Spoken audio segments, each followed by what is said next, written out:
Hello, this is Rebecca Lynn Pope coming on real quick. You guys know that I have been swamped lately, but I promised I would come on and just share my viewpoints on why women are many women, I'm not going to say all women, but many women are very, very unrealistic about their standards for men, dating, and marriage. So I'm going to give my opinion on this. And now listen, girls, I'm about to be very raw. I'm about to be very real. I'm about to just shoot it to you as just straight as I can because I'm hoping that this helps somebody. Because as you girls know, I'm a matchmaker. And for a large part of the end of last year and beginning of this year, I stopped matchmaking. And the reason I stopped matchmaking is because I literally was I can't handle female clients. I was a matchmaker that matched females, and I had a few male clients, but predominantly I was matching women.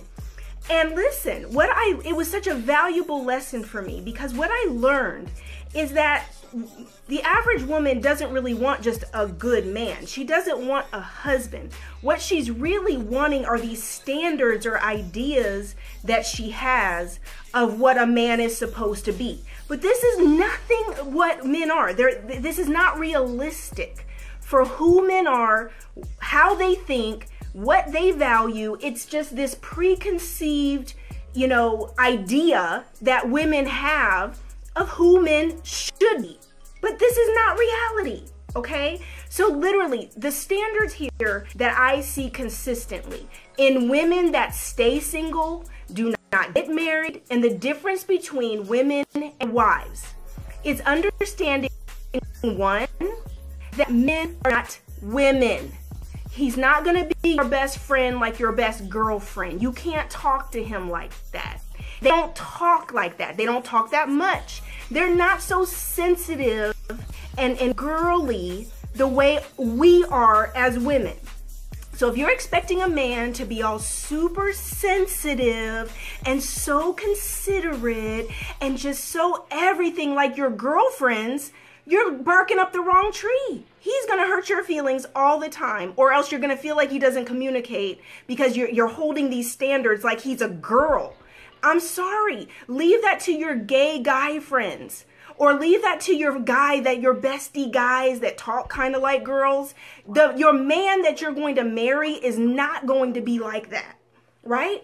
The second standard is this: you're comparing good men to, I can't say this, F-boys. I'm just gonna say it. You're comparing good men to the men that you've experienced previously who were not ready to be husbands, that you were just dating, messing around with. I mean, literally, there's a distinct difference between marriage material, men who are ready to be husbands, and these F-boys that you've been messing around with in and out of these situationships with for years. And so now you have this standard for a man and a husband based on these dudes that have just been playboys, fun, boy toys, whatever you want to call it, girls, okay? You can call it whatever you want. But now you set this standard to say he's supposed to look like this, he's supposed to act like that. Oh, you know what? He's too corny. He likes me too much. He texts me too much. Yeah, because the men that you were messing with, you weren't even the only one. They don't text you right back. They don't call you right back because they have 8 more just like you. So a man comes along that is crazy about you and is interested in you, and I'm sorry to say, you have friend zoned the men that really you're compatible with, the men that would make a wonderful husband. A lot of you have friend zoned the good dude who's ready to be a husband and a father and give you some pretty babies. Because the other thing is men do not look like us. Let me be clear about this. We are the fairer sex. God created us to be beautiful, not men. If you get a pretty boy and they super fine and they in the mirror more than you, honey, rest assured, he probably got some habits that go along with that. He needs all the attention from all the women because he likes to feel like he's it. And if he's actually bigger than you, you got a problem. But the problem is you looking at visuals and thinking that men are supposed to look like us or be just as gorgeous as us. No, that's not how God created this whole scenario. You are the fairer sex. You're the beautiful one. You're the gorgeous one. You're the one that men go to war over. You're the one that men literally will kill for. You're the one that they're out here trying to make all this money to impress you, to get you. Quit looking at men. Is he 6'2"? Is he look like Boris Kodjoe or Idris Elba or Michael Ealy? Do you know the percentages of men? This is what I just would die to say to my matchmaking clients and the people that would come in for consultations because they want to be matched. And they're coming to me. I'm sitting here just being a good woman. So I'm thinking these women just want married. These women just want a good man. Nah, boo, that's not what they wanted. What they want is, if I'm going to pay this money, I want me a Michael Ealy. I want me a Boris Kodjoe. Well, look, boo, Boris Kodjoe's married. Last time I checked, Idris Elba's taken. These men are such a small percentage of the population. Do you guys understand that for a man to be over 6'2" is less than 3% of the population? And we're talking all men around the world, less than 3% of the population. Now you take out the gay guys and you take out the guys that are not black or whatever race specific that you prefer your husband to be, and you take out the men that are broke, and you take out the players, the men who are just not ready and who are not ready to get married, aren't even looking for a wife, don't want that responsibility yet. Think about these numbers. Less than 3%. Less than 14% of the entire American male population is over 6 foot. Less than 14%. And that's all the married men and the men in prison. All of them, girls. So you're sitting around here like, oh, he's got to be 6 foot and he's got to look like this and he's got to make 6 figures or 7 figures. When you start at just height alone, do you hear the percentage that I just gave you on just height? Just height. And if you add in what he looks like looking like Idris and making money like this and that, honey, look, you looking for the come up for real, because I don't know where he's at. I was matchmaking, I would be like, man, I would go find these incredible men. And they would be like, oh, I would never date him. I'm like, I just went and found a freaking pilot, ex-Falcons player. Are you serious? But he don't look, it's like he's gotta be perfect. But you're not perfect. You got issues and unresolved issues, and you got a temper, and you're bossy and you're controlling, and men don't even like to be around you long term. You run everybody away. You think you're so much the ish that you're bougie and vain and stuck up. And men don't like it. And you wonder why you can't keep a man. You wonder why nobody wants to be around you. Sweetheart, listen. Get nice. Be sweet. Men are simple creatures. They're simple. But your standards are standardizing you right out of the game. Everybody else is getting married. Everybody else is having babies. But you steady like, oh, I'm not settling. I'm not going to settle. I know what I deserve. And you know, even when I post those type of memes, I'm like, you know what? There's some real stuck up women right now that are about to read this, and it's going to reinforce literally their false standards, their ridiculous standards. You know what? I'm not gonna settle. But in the meantime, boo, you're not even half the things that you have on your list as requirements for a man. You're not even half those things. But you want that in a man. And you don't want to build with anybody. You don't want to build a life together. Listen, honey, you better find yourself a Build-A-Bear. You need to find yourself a Build-A-Boo. Okay, somebody that meets some requirements of who you want in character, your values, integrity, right? Lifestyle, goals, vision. Where are you two going together? Purpose, passion. Somebody when I made this post, everybody went off on it, said, what did you compromise on when it came to Mr. Poe? What did you compromise on? Listen, girls, I'm writing it in my book right now. I came from dating Mr. Gorgeous. I came from dating Mr. Trainer. I came from dating Mr. Baller. I was flying here and doing this and that. And at the end of the day, all of them were players. They were F-boys. No, I'm not supposed to say that word, but I don't have another word for it. Y'all want to turn hoes into husbands the same way men want to turn hoes into housewives. And that's just not how it works. Because until a man is ready, he is not going to choose you. It doesn't matter how you put it down in the bedroom. It doesn't matter what kind of values. It doesn't matter how big your butt is and what you look like. Until a man is ready, he is not settling down. And literally, I'm literally writing this. So my compromises came because I had these standards, just like most of you, that were way up here because I had all these experiences that created an appetite. It created a false standard in my life of what I thought I deserved or what I thought I needed. But yet it was a false standard because none of them were men of God. None of them were Carrie Pope. None of them literally had their values. They weren't good husbands and fathers and brothers. They don't take care of their mama. Literally, these men lacked all the values that really matter in a marriage. A husband is totally different than dudes you date out here, these dudes that are just playing around. A husband is a totally different animal.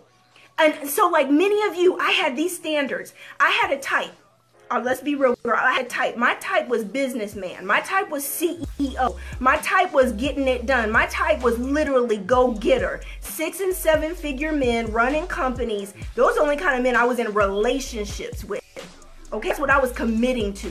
I played with some boy toys from that instead of F-boys, okay, girl? Boy toys. I played around thinking I was trying to be serious because of lust. So many of you have fallen in lust. And then you think and now you want love and you're trying to compare it to lust. And that's not how love works. So you date Mr. Gorgeous and he's got the six-pack and he's 6'4" and he's chocolate. And then you date the Mr. Baller and he got money and you in the Benz and you whipping and you flying and you drinking and dinner and whining and dining. And at the end of the day now, you created an appetite for yourself, or you, better yet, maybe you haven't even experienced it for yourself like me, but you want it. So you're on Instagram and you're looking at people's lifestyles and you're looking at people on the scene, traveling and doing all this and comparing yourself and saying, why can't I have that? I want that life too. And then when a good man comes along, you're comparing him saying, no, he's not giving me that lifestyle. I want that I see other people having. I deserve that. I'm just as pretty as that. I need to get me a man that's a baller too. And so now you have these false standards, whether you've experienced it or whether you just want it. That lust of the eye, whether you're just, you might not have ever experienced it, but you're saying, well, that's what I want. But either way, you're messed up, boo. Either way, you're not getting married. And if you do mess up and get one of these dudes on a string and get him to marry you, you notice I said get him to marry you, you're gonna be in so much trouble because he ain't gonna change. We have clients right now, married clients, try to turn a hoe into a husband and he's still hoeing around even though they're married. He's still got women on the side and he doesn't want to let his wife and kids go, but yet he's still got this thing for having it on the side because he has an appetite for it. And it's very hard to change unless someone's changed before you marry them. So you understand what I'm saying about standards. Your standards for a husband have to change. Right now, you've got to make up your mind about some values and some character. Who is this man? What does his life look like? Who is he? Because it's going to be way different than your boy toys. It's going to be way different than what you've done. So my compromises for me, I'm going to answer that specific question. I'm going to get off here because you know I'm rushing to come on and do this. My specific compromises were that Mr. Pope, when I met him, was not rolling in money. I said I would never date a pastor, and he's a pastor, right? I was running from that calling on my life. Didn't want nothing to do with that. okay? Until I accepted that calling on my own life, that's when I was prepared for my husband to come. So financially, he wasn't what I was used to. He's not the CEO-driven businessman. He's more artistic in nature. He's creative in nature. He's a musician. Totally different than everything I had experienced previous. I know, right? Alicia, look, I got this build up, girls, because you know I don't match y'all for matchmaking no more, so I can tell y'all the truth. I can be real and raw with it because I don't need your money, right? I only match men. Now, you want some dating coaching and you want it raw and real so you can make some changes so you can get married? Hit me up. LifeWithThePopes.com, dating coaching. I do it with women all over the country to help them get their standards and principles right. Okay? Okay, Mr. Pope, country boy. All I dated was city men. All I dated was ballers and shot callers and men on the scene. And that man, everybody, yeah, he owns that and he's this and he's that. Mr. Pope is a simple man. He's a simple man. He's a down-to-earth man. He's a hard-working man. He loves God and family. That's his values. He loves God and family. He just want to work and take care of his family. He ain't worried about all this that's going on out here with everybody else. He ain't a gossiper. He's not looking for attention from every other woman out here in the world. He's a down-to-earth, good man. And the reason I stopped matching women, hear me on this. These lights are killing me.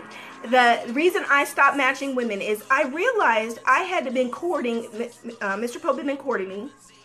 And I was having new female clients. And as they're running down their standards and what they're really wanting in a match and in a husband, I realized you wouldn't even date Mr. Pope. Like, he's not even good enough for you. That literally, what you're wanting is so extra. It's even beyond what I have for myself. Literally. And I'm like, boo, wait. I know I make more money than you. I know I'm pretty good looking. And you sitting here with standards that are higher than my own. And I'm thinking, I don't know too many Carrie Popes. I honestly, I was like, wait, I know some good men, don't get me wrong, right? But I was like, wait, she would actually turn down a date if I had put Mr. Carrie Pope in front of her. She would have turned him down. Oh, he don't make enough money. He's not this. He's not that, right? Oh, he hasn't been divorced long enough. He's a pastor. Oh, they would have turned him down in a heartbeat. And that's when I knew I had to get out of that business. I was like, I knew I had to get out. I had to get out. Because I was like, my standards of good man doesn't match what these women want as clients. So I'm not going to be able to fulfill this for them. And it's going to mess them up even more because they're unrealistic. Exactly, Monique. Unrealistic. So I came on today to just literally lay it out for y'all on how you guys are being unrealistic. And the biggest thing I'm going to leave you with is this, is that because most of you have never experienced the love that God has for you, God's best for you. You've never experienced the love of a husband. You've never experienced deep, true love. So you have no point of reference. All you can do in what you're doing is you're comparing these experiences to the past. But the past wasn't it, boo. The past didn't get it done. The past was not your best. The past, if it was your best, then you'd be married to him right now and happily married. So all these dudes you've dated or your previous husband or whatever was not God's best for you. And so what you tend to do is compare it to what you think you want, and you keep having these experiences and tweaking it. Well, I don't want that. I don't want to date a man with kids. Well, I don't want to do this, because it's all based on your limited experiences with the ones who were not the one. And it doesn't work that way, because every rule you could create, God has an exception for you. There's a man with kids who will rock your world. There is a man that's divorced that will love your socks off. There's a pastor that would be the very best man in the world for you. But you keep saying, I'll never date a pastor. I can't date no man with kids. Oh no, I can't date no short man, because that last time he had a Napoleon complex and he was just too much. Oh no, I can't date a man that's a workaholic, but yet you want a man to have money. Men who have money are workaholics. Clue, boo clue. This is the booze clues. Men who have money work hard for their money. You cannot complain about a man being a workaholic if you want him to have money. I hope that is sinking in for somebody. That's a booze clue for you. Okay? Get you a boo. He can be a workaholic. Honey, you occupy yourself. You work on your purpose in your business and stay busy while he's working. Okay? Instead of sitting around trying to spend his money and then complaining because he ain't nowhere to be found because he's always working. He's providing that lifestyle. He's a provider and a protector. That is what is ingrained in them to do. Okay, so that's what I have for y'all. Just want to come on real quick, y'all. Y'all know I'm busy, but I came on. That's the booze clues. That's right, Alicia, the booze clues. Okay, so I love you guys. I love you. I love you. Love you. Monique, the book is coming. That's why you guys don't see me. I'm writing. I'm busy. New clients, and I'm happy. But that's why you have not seen me that much, because I'm super busy. But I love you guys very much, and I will talk to you soon.